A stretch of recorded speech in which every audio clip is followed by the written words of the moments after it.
기대와 설렘으로 성탄절을 잘 준비하고 또 맞이하고 계십니까?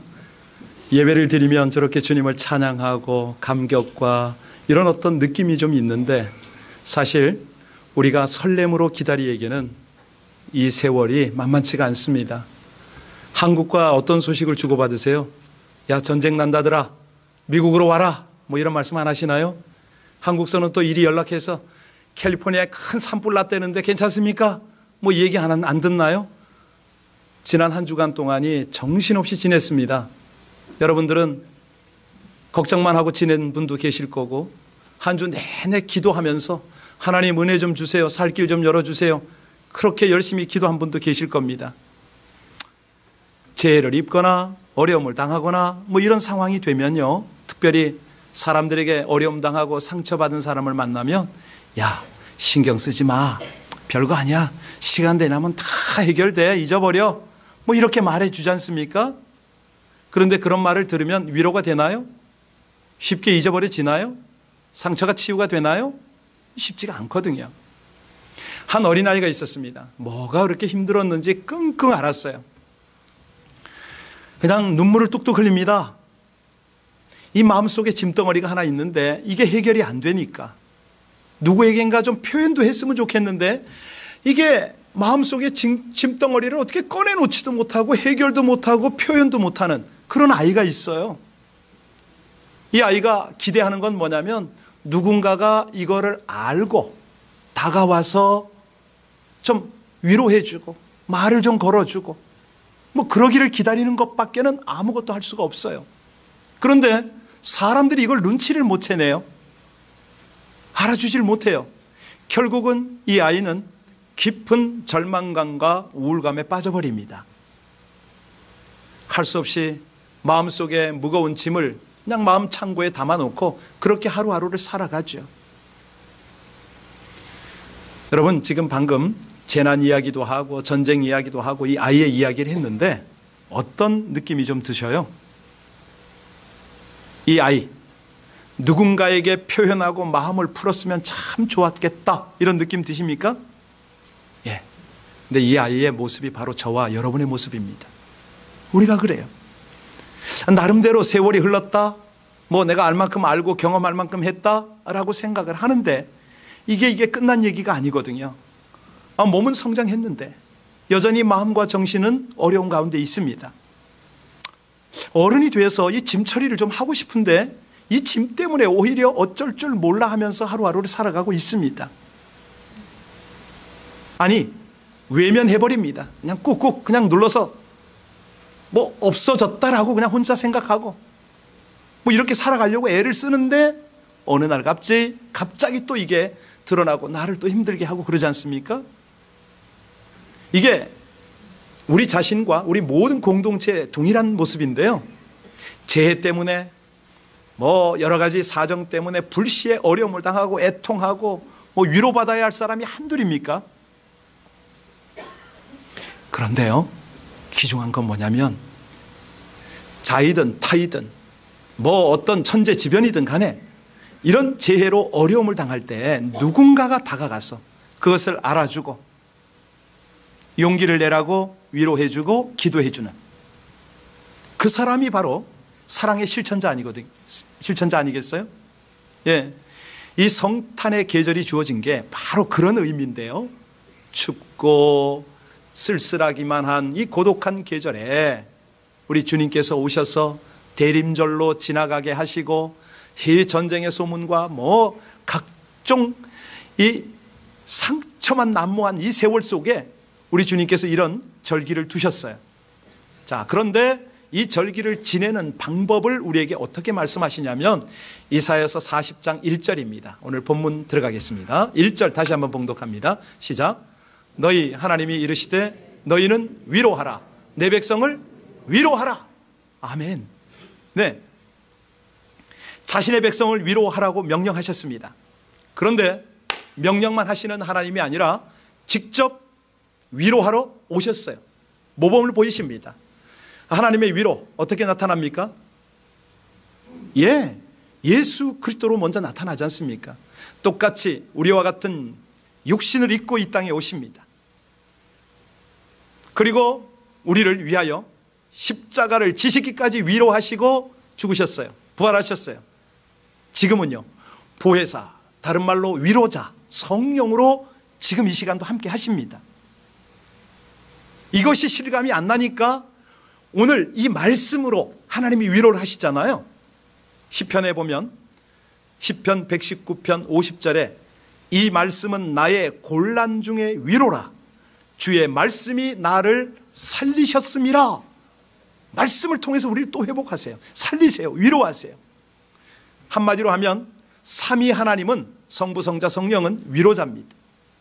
그 말씀이 위로입니다. 끊임없이 당신의 백성들을 위로하시고 자비와 긍휼을 베푸시고 또 회복의 은혜를 입히십니다.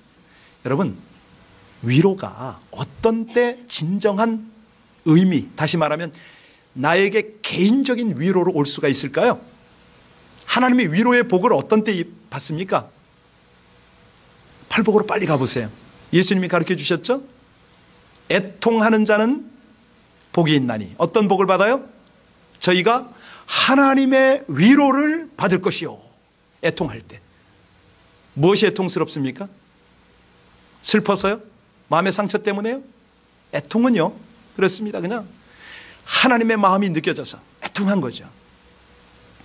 이 성탄의 절기를 지나면서 바로 이겁니다. 그렇습니까? 주님, 저희들을 위하여 위로하러, 내 백성을 위로하러, 그런 하나님의 뜻과 사랑을 우리에게 허락하십니까?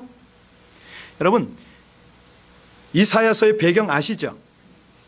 어쩌면 오늘 우리 미국 땅에 이민자로 살아가는 우리들의 모습과 그렇게 흡사할 수밖에 없습니다.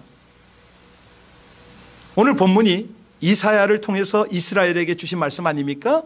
그런데 이 하나님의 위로의 말씀은 수천 년이 지난 오늘도 여전히 변함없는 능력으로 우리를 위로하세요. 이스라엘 백성들이 포로로 잡혀갔거든요. 절망적 상태에 살아갑니다. 타국에서 언어와 문화와 거절감을, 그걸 그냥 끊임없이 당합니다. 어려움을 당합니다. 땀을 흘리고 온갖 고생을 다 해도 돌아오는 것은 변변치 않은 그런 수입이에요. 그나마도 그거 세금 내고 뭐 포갑당하고 답 털리고 하니까 완전히 인생이 뭔지, 아니 극도로 필요한 가운데 변변한 쉼터도 없습니다. 날마다 뭐 렌트비에다 뭐다 뭐. 이 포로 생활이 그런 거 아닙니까? 이민 생활이 그런 거 아닙니까? 이 미래가 확인되지 않는 광야 같은 바로 그 길을 가는 백성들을 향해서 위로의 말씀을 전하라, 이렇게 부탁을 하셨어요. 자, 하나님은 누구보다 잘 아십니다. 그의 백성들이 위로가 필요한 것을, 위로의 은혜가 있어야 하는 것을 누구보다 잘 아세요. 그 이사야서 66장, 이사야서의 마지막 장이죠. 거기 13절에 보면 그런 말씀을 하세요. 어미가 자식을 위로함같이 내가 너희를 위로할 것인즉 너희가 예루살렘에서 위로를 받으리니 너희가 이를 보고 마음이 기뻐서 너희 뼈가 연한 풀의 무성함 같으리라. 우리의 영혼육을 완전히 회복하시겠다, 위로를 통해서, 이 말씀이에요. 여러분, 여기 그 어미가 자식을 위로한다고 그랬는데요, 아기의 입장으로 가장 위로가 되는 그 상태가 어떤 상태인가요? 어머니 품 안에 평안히 안기는 거 아니겠어요? 심리적으로, 정신적으로, 영적으로 안정감이 필요한데 거기가 어디냐? 어머니 품이거든요. 그 어머니 품에 들어가면 양질의 영양분이 나오잖아요. 젖도 먹을 수가 있고, 다시 말하면 건강해질 수도 있고, 새 힘을 얻고 평안을 얻고, 그렇지 않습니까? 그래서 하나님이 당신의 백성들을 바라보면서 마치 품 안의 자식처럼 여기고 오늘 우리를 위로하려고 하세요. 그런데 위로가 꼭 필요할 때가 있습니다. 우린 아기가 아니지 않습니까? 이제 영적 청년이에요. 장년입니다. 가장 위로가 필요할 때는 환난 때입니다. 환난. 신앙생활 하면서요, 우리가 종종 실패를 합니다. 재난을 만날 때도 있고, 질병에 뭐 어려움을 당하고, 슬픔을 당하고, 큰 손해를 볼 때가 있잖아요. 이럴 때 이 환난은 곧 낙심이 함께 하거든요. 절망하고 낙심하고 뭐 쓰러지고 이런 게 보통이에요. 심지어 신앙이 좀 연약한 사람은 하나님 원망합니다. 또 성도들 누구 탓을 합니다. 다른 사람 원망하고 불평하죠. 그런데요, 바로 그때 어떤 하나님의 위로가 있느냐. 예수 믿는 참된 성도들은요, 이 환난과 시험 당할 때 압니다. 하나님의 위로가 필요한 걸 알아요. 그래서 바로 의지합니다. 일부 때 제가 이 말씀을 딱 했더니 어떤 형제가 나가면서, 목사님 오늘 그 말씀 중에 이것밖에는 제가 붙잡은 게 없는데, 이것만 들리는데 그 말씀이 어디라고요? 그래서 제가 카톡으로 다시 보냈어요. 시편 말씀인데요, 91편 14절로 16절을 읽어드리겠습니다. 일부에 참석했던 청년이 이 말씀 딱 붙잡고 갔는데요, 하나님이 이르시되 저가 나를 사랑한즉 내가 저를 건지리라. 저가 내 이름을 안즉 내가 저를 높이리라. 저가 내게 간구하리니 내가 응답하리라. 저가 환난 때에 내가 저와 함께하여 저를 건지고 영화롭게 하리라. 내가 장수함으로 저를 만족하게 하며 나의 구원으로 보이리라. 여러분, 이 말씀을 붙잡으시면 위로가 되는 거예요. 힘이 되는 거예요. 우리가 낙심 줄 때 얼마나 위로가 필요합니까?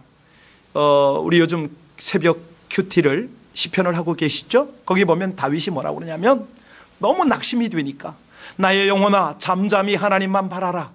대저 나의 소망이 저를 쫓아 나는도다. 오직 저만 나의 반석이시요 나의 구원이시요 나의 산성이시니 내가 요동치 아니하리로다. 이게 뭐냐면, 하나님의 위로는 잠잠히 하나님을 바라볼 때 온다는 거예요. 여러분, 우리도 다윗처럼요, 사람이 힘되는 줄 알고 얼마나 사람 바라봤습니까? 얼마나 자주 사람을 의지했습니까? 그런데 사람은 아니잖아요. 아침에 좋게 말하던 사람이요, 저녁 때 되면 확 달라져요. 어제는 진짜 친절했거든요. 뭐 잘해보자 으쌰으쌰 했는데 오늘 만나보니까 또 확 달라졌어. 내일이면 저 사람 날 원수처럼 대할 텐데 나 이거 어떻게, 아주 걱정을 했는데 그 다음 날 갔더니 아무 일도 없어요. 사람이 그래요. 사람이 예측할 수가 없어요. 그래서 낙심이 돼요. 근데 하나님은요, 변함없으시잖아요. 신실하시잖아요. 다윗이 고백한 것처럼 나의 요새, 나의 피난처, 나의 능력이 되시잖아요. 그래서 그 하나님을 잠잠히 바라볼 때, 그때 말할 수 없는 영적 위로를 받는다는 거죠. 다윗이 그걸 경험했어요. 뿐만 아니라 두려움과 근심 중에 하나님이 위로를 주시는데요, 사실 여러분, 왜 두렵습니까? 왜 염려가 됩니까? 아니, 조금 더 적극적으로 묻겠습니다. 여러분, 신앙생활의 중심이 뭐라고, 핵심이 뭐라고 생각하세요? 하나님하고 관계 아닐까요? 하나님과의 관계를 이루되 친밀하게 이루려고 애쓰고 말씀 보고 기도하는 것이 신앙의 핵심입니다. 여기 지금 불빛이 많이 들어오고 있는데요, 이 전등이 들어오기 위해서 가장 필요한 게 뭐죠? 전기라는 에너지잖아요. 우리가 아무리 하나님이 위대한 창조주여 영광과 찬송과 존귀를 받으실 분이라고 노래를 하고 기도를 하지만, 제일 중요한 거는 그분이 나와 연결이 되는 거잖아요. 그때 에너지가 나오잖아요. 위로를 받잖아요. 그때 하나님의 사랑이 흘러 넘치잖아요. 하나님은 말씀하세요. 두려워 말라. 내가 너와 함께 함이라. 놀라지 말라. 나는 내 하나님이 됨이라. 내가 너를 굳세게 하리라. 참으로 너를 도와주리라. 참으로 나의 의로운 오른손으로 너를 붙들리라. 두려워할 필요 없다는 거예요. 염려할 것 없다는 거예요. 그런데 이게 자꾸 안 되는 이유는 뭐냐면, 그분과의 관계가 제대로 연결이 안 됐기 때문이라는 거죠. 자, 이 연결이 안 되면 결론이 뭐냐면, 죄 가운데 고통받다가 죽음을 맞이합니다. 이게 두려운 거예요. 여러분, 그 사랑관계에서요, 인간관계에서 제일 힘든 게 뭔지 아세요? 뭘까요? 용서. 한번 생각해 보세요. 사람이 용서받았을 때와 용서받지 못했을 때의 차이, 한마디로 이거는 천국과 지옥입니다. 특별히요, 하나님께로부터 이 사죄의 은총을 받기 전에는 이게 나 스스로 죄의 광야를 그냥 감옥에 그냥 그대로 갇히는 겁니다. 불안이 있죠, 공포 있죠, 근심, 걱정, 시험, 환난, 뭐 이 고통을 벗어날 수가 없어요. 그래서 우리 주님이 말씀을 하십니다. 이걸 걷어주는 비결, 이걸 걷어서 완전히 하나님과의 온전한 관계, 하나님의 위로 속에 살아가는 방법을 뭐라고 그러시냐면, 만일 우리가 우리 죄를 자백하면 저는 미쁘시고 의로우사 우리 죄를 사하시며 모든 불의에서 우리를 깨끗하게 하실 것이요. 하나님과의 관계가 막힘이 없다는 거죠. 건져주시는 거죠. 우리 주님이 오신 목적이 바로 그거예요. 자기 백성을 죄에서 구원하고 하나님과 온전한 소통을 이루어서 모든 막힘이 사라지도록. 사실 이런 우리 주님의 사랑, 우리 주님의 그 역사, 하나님의 일하시는 것을 우리가 듣기만 해도 얼마나 위로가 됩니까? 그런데 우리 예수님이요, 어디까지 말씀하시냐면, 나는 부활이요 생명이니 나를 믿는 자는 죽어도 살겠고 무릇 살아서 나를 믿는 자는 영원히 죽지 아니하리라. 이것을 네가 믿느냐? 그렇다면 너희는 마음에 근심하지 말라. 하나님을 믿으니 또한 나를 믿으라. 내 아버지 집에는 거할 곳이 많으니라. 영생까지 완전히 보장을 하셨죠. 그러니 환난 중에 있거나 낙심 중에 있거나 두려움 중에 있거나 근심되거나 죄 가운데 있거나 고독하거나 죽음을 두려워하거나, 이것은 하나님하고의 전혀 관계가 없다는 거예요. 자, 근데 이거를 어떻게 하나님이 시행을 하시는지 한번 볼까요? 3절에서 5절을 같이 한번 읽겠습니다. 시작. 외치는 자의 소리여 이르되 너희는 광야에서 사막에서 우리 하나님의 대로를 평탄하게 하라. 골짜기마다 도두어지며 산마다 언덕마다 낮아지며 평탄하게 되며 험한 곳이 평지가 될 것이요 여호와의 영광이 나타나고 모든 육체가 그것을 함께 보리라. 이는 여호와의 입이. 기가 막힌 말씀인데요, 이 말씀을 하나님이 친히 신실하게 이행을 하십니다. 이사야서에, 아니 구약 전체에 약속하셨던 말씀은 신약에서 철저하게 완벽하게 이루시잖아요. 가령 마태복음 1장 22절 23절에 보면 이 모든 일에 된 것은 주께서 선지자로 하신 말씀을 이루려 하심이니 보라 처녀가 잉태하여 아들을 낳을 것이요 그 이름을 임마누엘이라 하리라 하셨다. 번역한즉 하나님이 우리와 함께 계시다. 이건요, 우리 하나님의 철저하고도 신실하고도 완전한 약속과 시행입니다. 그런데 이제 3절부터 5절까지를 읽으면서 우리는 광야가 나타나고 뭐 척박한 곳을 우리가 읽었어요. 근데 이게 지형적 의미보다는 우리 심리적 상태를 말합니다. 영적인 상태를 말하는 거거든요. 척박한 지역, 척박한 영혼, 그 광야 같은 인생들을 찾아서 하나님은 위로의 사역을 펼치신다. 이것이 이제 이사야서에 보면 7장 9장에 나오고요, 마태복음 보면 4장에 나와요. 마태복음 제가 하나님께로부터 직접 받은 말씀인데요, 마태복음 4장 16절에 보면 그런 말씀을 하십니다. 흑암에 앉은 백성이 큰 빛을 보았고 사망의 땅과 그늘에 앉은 자들에게 빛이 비추었도다. 근데 이게 어느 지역이냐면 나사렛을 떠나서 스불론과 납달리 지경 해변에 가버나움에 가셨는데, 거기가 스불론 납달리 땅입니다. 이 요단강 저편 해변길이고요, 이방 땅입니다. 저로 말하면 저는 완전한 촌놈 깡촌에서 가장 가난뱅이 집안에서 제가 자랐거든요. 그러니까 똑같은 거예요. 완전히 세상적으로 깜깜한 곳에서 우리 주님의 빛을 보고 그 빛을 따라왔다, 이 뜻입니다. 이게 소망이죠, 위로죠. 근데 이제 중요한 건 뭐냐면 영적 어둠의 광야를 주님께서 어떻게 비춰주시냐 이거예요. 어떻게 비춰줍니까?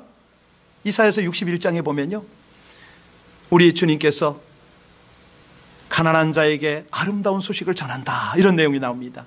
마음이 상한 자를 고쳐주시고요, 포로된 자에게 자유를 주시고요, 갇힌 자에게 노임을 전파하고 여호와의 은혜의 해와 우리 하나님의 신원의 날을 전파하여 모든 슬픈 자를 위로하되, 이렇게 말씀하세요.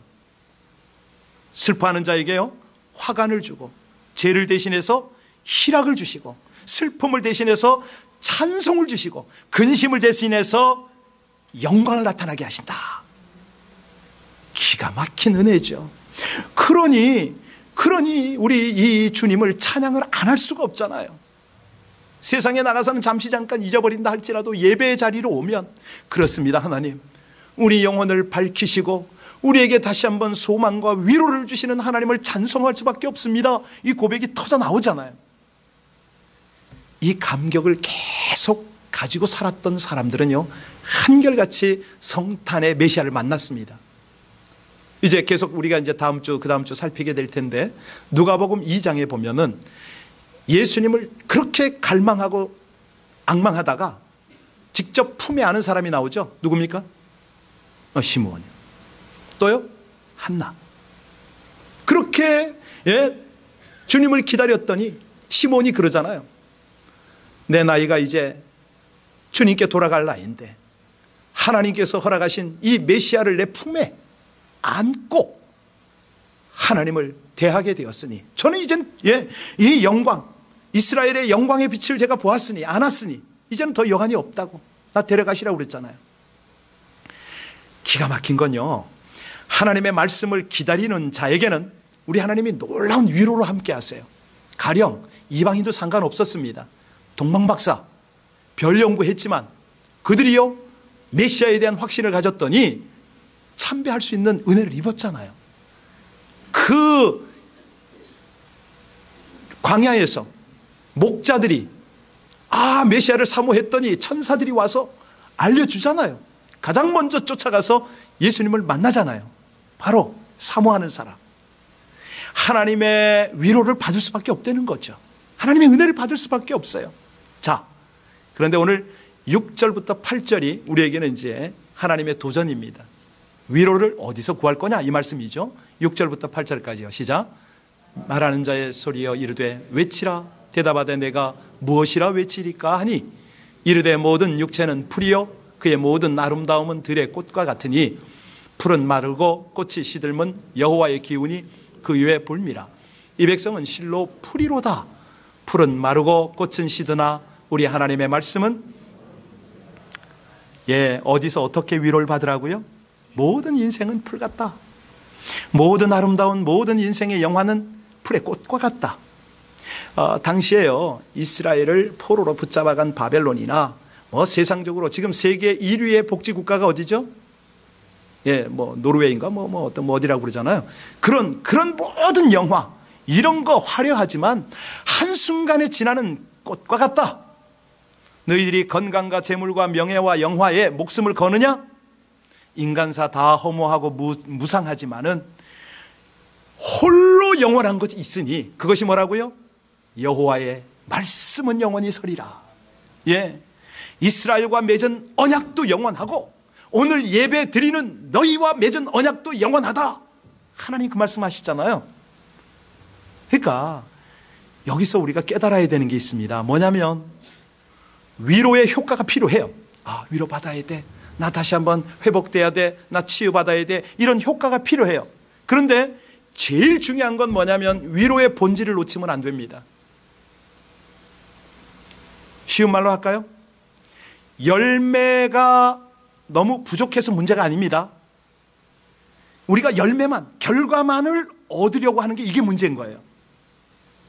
나무 가지가 약하고 이 본질의 뿌리가 깊지 못하면 위로를 잠깐 받아도 금방 소멸이 돼요. 이 위로가 오래 가질 않아요. 위로가 나눠지질 않아요. 이걸 하나님이 말씀하시는 거예요. 여러분 생각해 보세요.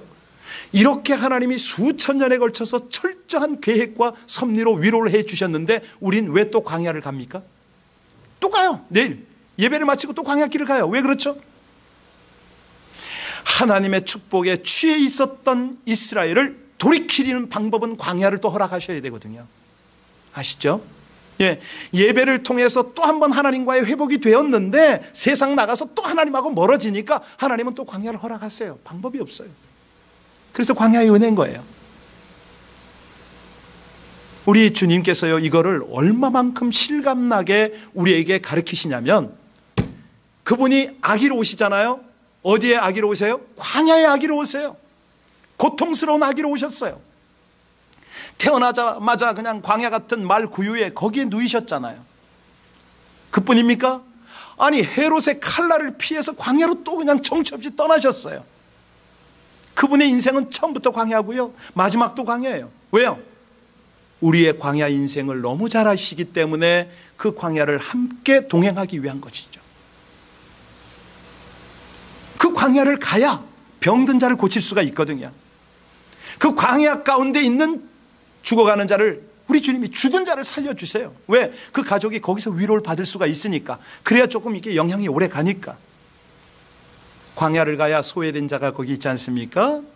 광야 하니까 그냥 저 척박한 광야 생각하지 마시고요, 우리 정신과 영혼의 광야를 말하는 겁니다. 거기에 가니까 고아와 과부가 광야 생활하는 걸 아시고, 시리에 빠진 백성들이 위로가 필요한 걸 아시고, 자 그렇게 왔어요. 그런데 이제 쭉 여러분이 오늘 말씀을 들으면서 그러면 참 위로 어떻게 받는 거야, 이거 놓칠 수가 있거든요. 여러분 그거 놓치시면 안 됩니다. 아까 말씀드렸는데요, 위로의 복을 받을 수 있는 자격이 어떤 자격이라고 그랬죠? 애통하는 자라고 그랬잖아요. 다시 말하면 참으로 주 안에서 죄사함을 받은 사람입니다. 그러니까 그분의 사랑을 경험하는 것, 이게 위로입니다. 위로. 예. 애통하는 자는 복이 있나니 저희가 위로를 받을 것이며. 그러니까 다시 말씀드립니다. 주님을 제대로 영접하는 거죠. 주님을 제대로 예배하는 거죠. 언제 어떻게 해야 그게 제대로 영접하고 제대로 예배하는 겁니까? 자신을 부인하는 거잖아요. 겸손한 믿음으로 그분을 신뢰하는 거잖아요. 그럴 때 그분을 온전히 예배할 수가 있습니다. 그때 뭘 보느냐? 오늘 5절이 그때 그대로 적용이 됩니다. 5절입니다. 시작. 여호와의 영광이 나타나고 모든 육체가 그것을 함께 보리라. 이는 여호와의 입이 말씀하셨느니라. 가난한 마음으로, 애통하는 마음으로 그분을 간절히 사모하는 겁니다. 이 말씀을 묵상하면서 하나님께서 저에게 주시는 감동이 있어서 나누겠습니다. 좀 된 이야기인데요, 2003년 이야기인데, 그때 제가 남가주 사랑의 교회하고 여기 LA에서는 제법 크다는 모든 교회에서 미션 능력기도 세미나를 다 했습니다. 그때 졸업자가 한 200 몇십 명이 됐는데, 그 중에서 지원하는 10여 명과 함께 미국 대륙 횡단 기도 행진을 했어요. 시카고에서 렌트카를 해가지고 바이블 벨트 남동부를 쫙 돌았어요. 순간순간 기도하며 하나님의 인도를 구하고 따라갔고, 하나님께서 지시하는 대로 기도를 했었습니다. 하루는 오클라호마를 도착을 하는데, 아침에 함께 기도하고 하나님의 말씀을 구했더니 하나님 말씀하십니다. 내가 아프다, 내가 고통 가운데 있다, 그러시더라고요. 아니 이건 뭐죠? 쉽게 이해가 안 가서 우리 팀은 계속 기도하고 움직이질 않고 하나님의 메시지를 더 구했습니다. 그리고 우리가 조사했던 자료들을 나눴어요. 그랬더니 오클라호마에는 연방정부가 있습니다. 그 연방정부가 건물이 100일 우월주의자에 의해서 폭발을 당한 적이 있어요. 거기를 떠올려 주셨길래 우리 팀은 바로 갔습니다. 그 건물 자리는요, 양쪽에 큰 벽이 2개가 있고 가운데에 얕은 물이 있었는데 추모비를 거기 세웠더라고요. 도심 한가운데인데. 함께 기도를 했죠. 하나님, 이 아픔이 하나님의 아픔이군요. 유족들을 위로해 주옵소서. 또 이 땅에 이런 일이 재현되지 않게 하옵소서. 기도를 했는데 바로 그때였어요. 커다란 동상이 하나 눈에 띄었는데 이게 웬일입니까? 분명히 예수님의 동상 같은데 돌아서 계신 거예요. 주택가를 향해서 동상이 이렇게 돌아서 있어요. 등만 보이는 동상. 기도 안 차더라고요. 이게 뭔가? 그래서 할 수 없이 그 동상 앞쪽으로 가봤어요. 앞쪽에는 아주 길이 협소해요. 간신히 몇 명 들어갈까 말까 하는데 앞에 가서 딱 보니까 예수님이에요. 그런데 예수님의 동상이 한 손으로 이마를 대시고 고통 가운데 계신 모습이더라고요. 그러니까 아침에 기도할 때 주신 메시지가 그대로 거기에 재현이 되고 있었습니다. 내가 아프다, 고통 가운데 있다. 깜짝 놀랐어요. 여러분 이거예요, 이거. 그날이요, 오후에는 세인트 루이스를 갔거든요. 거기에 한인 장로교회가 있더라고요. 방문을 했어요. 하나님 계속 말씀하세요. 위로하라고. 뭘요? 누굴요? 우리는 알 수가 없잖아요. 구체적인 걸 몰랐어. 예배당을 들어가는데 목사님과 장로님이 우리를 영접해 주시더라고요. 그리고 거기서 그 지역 상황을 영적 도회를 했거든요. 지역 상황을 영적으로 분석해서 우리가 쭉 나누고 기도 제목을 가지고 기도를 했는데 목사님과 장로님이 바닥을 구르는 거예요. 떼굴떼굴 굴르세요. 우리는 단지 지역 상황을 말씀드렸고 하나님의 메시지를 간단하게 전했는데 이분들이 울고 가슴을 치고 난리가 났어요. 막 마음속에 응어리졌던 그 짐들이 터져 나오는 것 같아요. 막 울분을 토하고 기도 소리가 점점 커지는데 막 눈물이 나고 난리가 났어요. 성령의 강력한 임재가 나타나더니 그분들 가운데 치유가 일어나고 회복이 일어나고 은사가 임하고 막 이게 느껴져요. 나중에 말씀하시더라고요. 그렇습니다. 이게 무슨 얘기냐면 우리 속에는요 짐이 있어요. 보이지 않는 짐, 보이는 짐, 아픔이 있고 다 있어요. 근데 이런 것들이 부끄러운 게 아니라는 거죠. 이런 고통이 없는 사람 아무도 없어요. 그런데 이것을 주님이 더 힘들어 한다니까요. 주님이 더 아파한다니까요. 여러분, 오늘 본문을 통해서 뭘 깨달으셔야 되냐면요, 우리 주님께서는 분명히 말씀하십니다. 여러분은 주님께 위로받아야 하는 존재다, 이렇게 말씀하십니다. 위로받으셔야 돼요. 나도 위로받아야 되고 내 사랑하는 지체들도, 우리 가족들도 주님의 위로를 받아야 되는 존재들입니다. 그렇다면 당연히 우리는 주님 앞에 구할 수가 있어요. 주님, 저 좀 위로해 주세요. 주님, 저 좀 만져주세요. 주님, 저를 어떻게 좀 회복시켜 주세요. 이건 당연한 거예요. 나갈 수가 있어요. 기도해 보세요. 이 본문 가지고 기도했더니 저는 말할 수 없는 은혜를 체험을 했어요. 수고하고 무거운 짐진 자들아 다 내게로 오라. 너희의 무거운 짐을 다 내게 맡겨 버려라. 하나님 다 하시거든요. 이런 거를 직접 경험을 해야 하나님으로부터 위로를 받는 거 아닙니까? 그래야 비로소 여러분과 저는요, 주님, 저는 주님을 어떻게 위로할까요? 이 정도까지 갈 수가 있어요. 한번 생각해 보셨어요? 어린 신앙은요 계속 나만 알아달랍니다. 사람을 보면 위로할 줄 몰라요. 참 비판하고 비평하고 정죄하고 정신 못 차립니다. 여러분, 그런 사람이 능력이 있겠어요? 없습니다. 사람을 위로하려고 하는 그 사람에게는요 영역이 주어집니다. 리더십이 주어집니다. 하나님의 은혜가 함께해요. 하나님의 마음이 나타나니까 사람들이 그를 높여줘요. 하나님이 그걸 원하시는 거예요. 지금 하나님, 제가 주님을 어떻게 위로하죠? 한 번만 좀 물어보세요. 하나님 뭐라고 그러실까요? 사도 바울이요 이런 기도를 했더라고요. 보니까 고린도후서 1장 3절 이하에 뭐라고 그러냐면, 찬송하리로다 우리 주 예수 그리스도의 아버지요 위로의 또 자비의 아버지 하나님을 찬송하리로다. 모든 위로의 하나님, 모든 환난 중에서 우리를 위로하사 우리로 하여금 하나님께 받는 위로로서 모든 환난 중에 있는 자들을 능히 위로하시는 주로다. 하나님이 위로하시거든요. 그런데 하나님, 제가 어떻게 하나님을 위로해야 됩니까? 이러고 조금 한 번만 고민을 하면요, 그때부터는 하나님이 나를 통해서 위로, 그러니까 네가 저 어려운 영혼, 저 답답해하는 영혼, 힘들어하는 영혼을 위로해라. 그게 곧 나를 위로하는 거다. 바로 깨달아져요.